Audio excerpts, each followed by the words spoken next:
দেখো বন্ধুরা, আজকে তোমাদের সঙ্গে একটা আমি বাচ্চাদের খিচুড়ির রেসিপি শেয়ার করছি। এখানে একটু সর্ষের তেল দিয়েছি, দিয়ে গরম মশলা ফোড়ন দিয়েছি, তেজপাতাও দিয়েছি তার সাথে, আর দিয়ে দিয়েছি আদা, পেঁয়াজ, রসুন আর টমেটো একসঙ্গে বেটে দিয়ে দিয়েছি। আর এই দিকটায় কি কি আছে তোমাদের দেখিয়ে দিই। এই দেখো, অল্প করে চিকেন আছে, আর এখানে রেগুলার গুঁড়ো মশলাগুলো আছে, হলুদ, ধনে গুঁড়ো, জিরে গুঁড়ো আর নুন।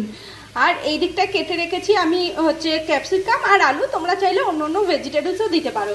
আর এখানে আছে গোবিন্দভোগ চাল আর ডাল ভেজানো ছিল, তোমরা চাইলে এতে আরও অনেক রকম সবজি অ্যাড করতে পারো। তো সঙ্গে থাকো, দেখতে থাকো কিভাবে করছি।